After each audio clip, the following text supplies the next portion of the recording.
हम जो यकीन भी मानते हैं, हमारे बुजुर्ग भी कहते हैं, सब कहते हैं, और यह शाश्वत सत्य है कि हम सबको एक ना एक दिन जाना है। और जब समय होगा, दुनिया की कोई ताकत रोक नहीं पाएगी, कोई ताकत नहीं रोक पाएगी। उसका बहाना हो सकता है, तो फिर मरने से डरना क्या है? क्या पार्टी साथ लेके जाओगे, संगठन साथ लेके जाओगे क्या? ये फला संगठन में थे इसलिए उस मौत महान है, इससे कोई याद नहीं रखेगा आपको। भगत सिंह किसी संगठन का नहीं था। लोग अपना अपना काम अपने हिसाब से करके गए, खामोशी से कर गए। और आपसे ज्यादा जिन पार्टियों को आप गाली दे सकते हैं आज, उनके नेताओं ने वहां रहते हुए भी अपना एजेंडा पूरा किया। आप तो अपने में नहीं कर पा रहे, क्योंकि आपको तो मंत्री पद की लाइन में खड़े हैं। इसलिए सरदार पटेल कोई बीजेपी और आरएसएस तो विश्व हिंदू परिषद के नहीं थे, लेकिन वहां रहते हुए भी जो काम वो कर गए वो आप कर नहीं सकते। अब आप उनकी लेगेसी को लगाएं कि वो भी हमारे थे। तो जब बहादुरों को अपना कहते हैं तो अपने कायरों के बारे में बताया करिए कि हमारे पास कौन कौन थे, उनका भी नाम गिनाया करिए। कायर हमारे नहीं, बहादुर किसी का हम ले लेते हैं, टप्पा लगा देते हैं हम उसमें। सरदार पटेल ने 370 पे क्या किया मैं नहीं जानता, आप सबको पता हो। कल परसों में बीकानेर में था, वहां भी बोला। बहुत इस प्रशासन के लोग बैठे थे, उन्होंने भी पहली बार सुना। अफसोस है मुझे कि इस संचार क्रांति में सनातनी हिंदू आज भी तथ्यों को इतना सब कुछ अवेलेबल है तब भी नहीं बोल पा रहा। ये मुद्दे जो राष्ट्र के हैं, राष्ट्र में और देश में बहुत फर्क होता है। मैं बार बार एक ही बात कहता हूं, देश एक जमीन का टुकड़ा है, उस जमीन के टुकड़े की सुरक्षा के लिए सेना बनी हुई है। उस टुकड़े में व्यवस्था चलाने के लिए पुलिस है, जुडिशरी है, कानून है, दुनिया दमाने की चीज है। हर इंस्टीट्यूशन किसी न किसी विधान से बंधा हुआ है। संसद के लोग संसद के विधान से बने हैं, कुछ संविधान से बने हैं। उन सबको कार्य उसी विधान से करना होगा। वो गलत है सही है वो एक अलग बात है, उसमें कोई परिवर्तन होना है वो भी एक अलग बात है, लेकिन जब तक है तब तक उसी से बनना है। देश बहुत छोटा सा होता है, सरकार उससे छोटी होती है, और व्यवस्थाएं ना के बराबर की होती हैं, उनकी कोई औकात नहीं होती है। देश को चलाने के लिए हर साल 5 साल में आप एक सरकार चुनते हैं, एक आदमी प्रधानमंत्री होता है, फिर अलग अलग वजारतें मिल जाती हैं, मंत्रालय मिल जाते हैं, देश चलता रहता है। लेकिन राष्ट्र क्या है यह हम इसलिए नहीं बताते कि अगर हम ये बताएंगे तो हमारी जिम्मेदारी बढ़ जाएगी। राष्ट्र आपकी, मेरी, सबकी आस्थाओं से, परंपराओं से, सरोकारों से, मान्यताओं से चलता है, और राष्ट्र को समाज चलाता है। इसलिए मंदिर के बारे में, मंदिर तो सोमनाथ का भी टूटा था, और मैं अभी कुछ दिन पहले पोरबंदर में था, यह मुझे वहां जाके पता चला।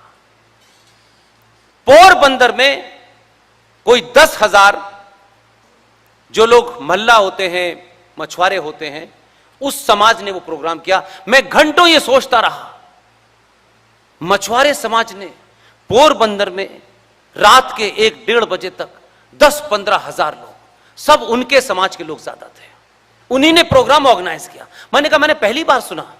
तब मुझे उसमें से कुछ बातें ऐसी कही जो मैं आपके सामने शेयर इसलिए करता हूं क्योंकि यह मेवाड़ का इलाका है। कई ऐसे लोग मिले, कई ऐसे युवा मिले जिन्होंने कहा सर हम पोरबंदर के नहीं हैं, हमारे पूर्वज मेवाड़ से आए थे। जब सोमनाथ को एक इस्लामिक जिहादी ने तोड़ा था, हम मेवाड़ से चल के आए थे और इस मंदिर को बचाने के लिए आए, और फिर हमारी पीढ़ियां यहीं रह गई। वो लौटे नहीं, वो वहीं रह गए। इसलिए आज भी बहुत लोग बहुत सारे काम कर रहे हैं।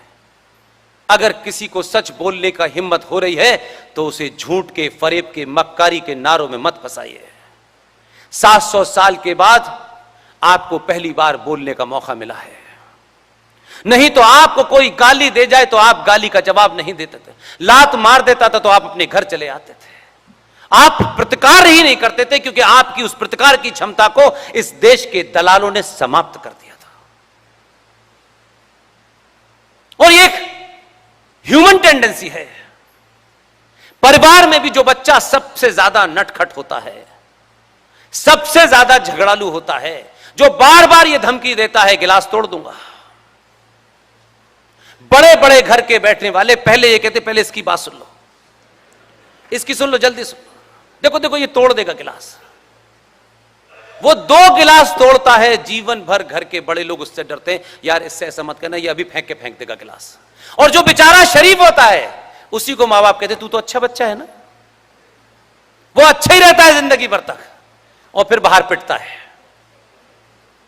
इसलिए कुछ लोगों ने अपनी संख्या और अपनी क्षमता के हिसाब से भारत राष्ट्र की सरकारों को इतना डराया है कि आज हम सरकारों द्वारा जो जघन्य अपराध हुए हैं, अगर उसे एक एक करके भी हटाएंगे तब भी उतना लंबा समय लगेगा जितना है ही नहीं हमारे पास। आपके पास 10 से 15 साल के अलावा है ही नहीं। आप लंबी लंबी बातें करिए, बड़े बड़े पुल बनाइए।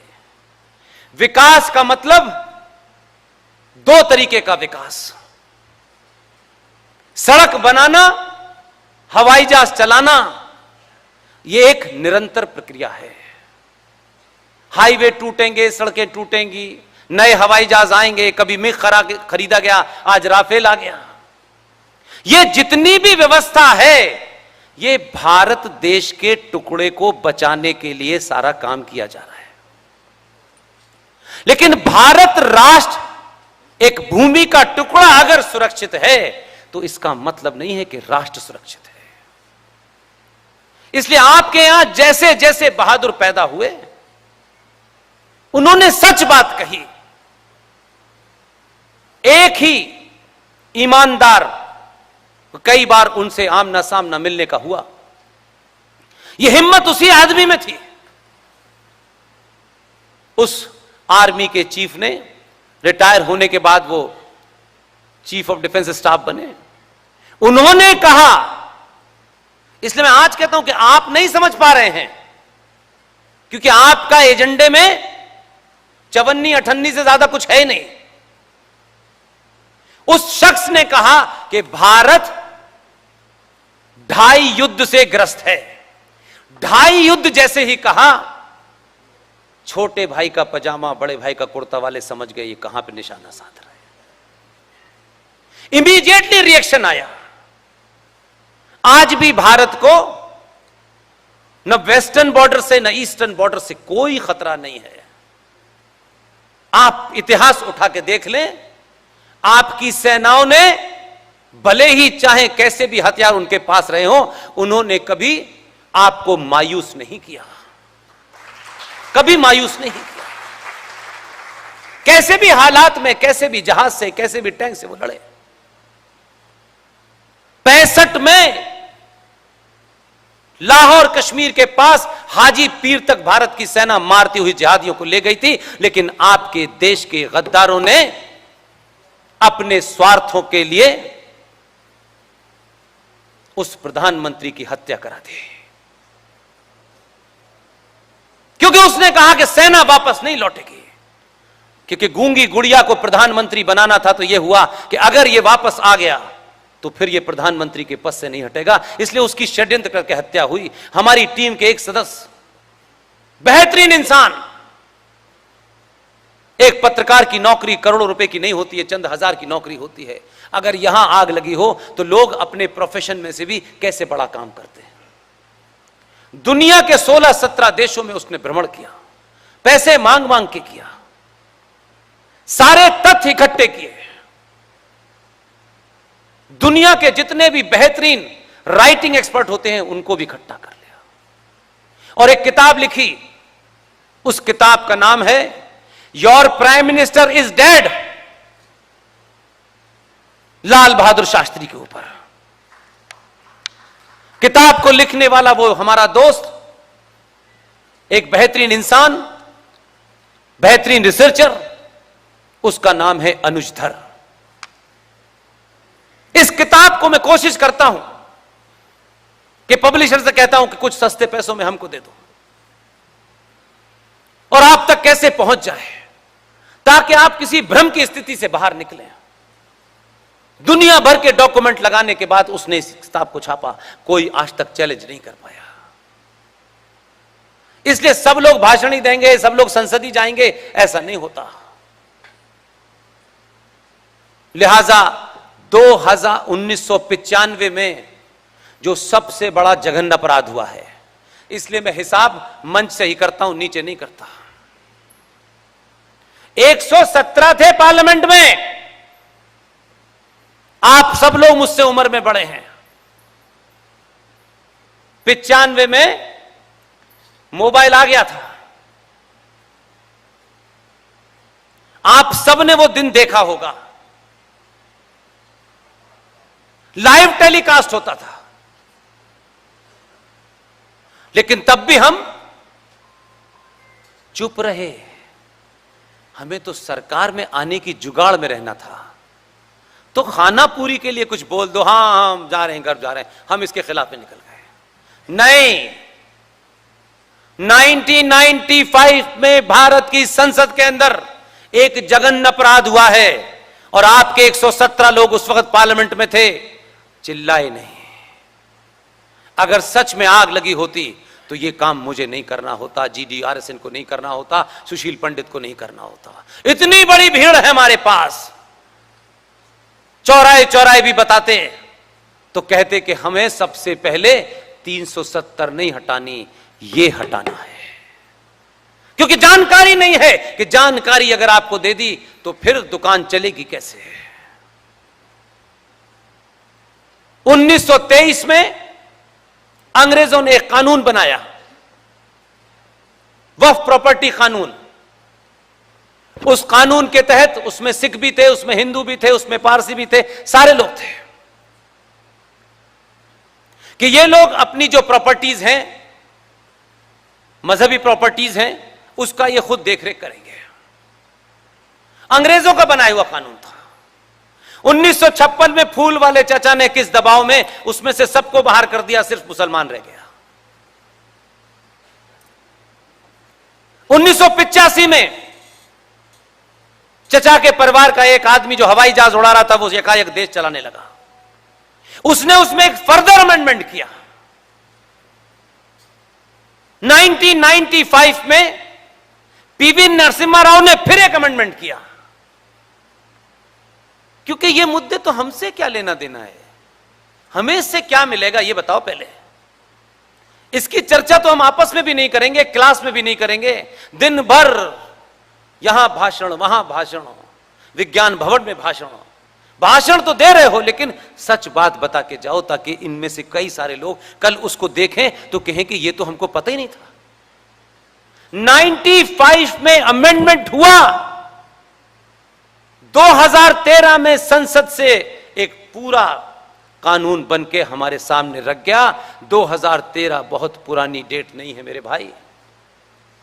हमको ये तो पता है फ्रांस में कौन सा नया कपड़ा फैशन में आया है, इंग्लैंड में क्या हो रहा है, अमेरिका में क्या हो रहा है, हमारी जमीन के, हमारे पैरों के नीचे क्या हो गया है, ये हम जानना नहीं चाहते। इसकी बात मत करो, अभी मत करो, कम से कम अभी तो हम मजा ले रहे हैं। 95 के बाद जब 2013 में एक कानून बना, उन लोगों की तैयारी देखिए, उन लोगों का विजन देखिए। कहते तो हैं आप पंचर पुत्र हैं, आप कहते रहिए, वो पढ़े लिखे नहीं है, हम उन्हें पढ़ा रहे हैं। आपसे 1000 साल आगे सोचते हैं। आप पढ़ाई का मतलब समझते हैं कि बेटा IAS हो गया, काबिल हो गया। आप सिर्फ ये देखते हैं कितने का पैकेज मिलेगा, इसको आप विकास समझते हैं, वो नहीं समझते। उनका विजन देखिए कि उन्होंने इसे करा लिया, लेकिन आपसे संबंध रखने के बावजूद भी, आपसे दोस्ती रखने के बावजूद भी कभी इस पे चर्चा नहीं होने दी, ना आपको कभी प्रेरित होने दिया कि आप इस पे चर्चा करें। और आपको तो चर्चा इसलिए नहीं करने दी क्योंकि आपकी चवन्नी की उनके साथ बिजनेस चल रही है, इसलिए यार इस पे क्यों चिंता करें। रफीक भाई नाराज हो गए तो मेरा कपड़े का बिजनेस समाप्त हो जाएगा।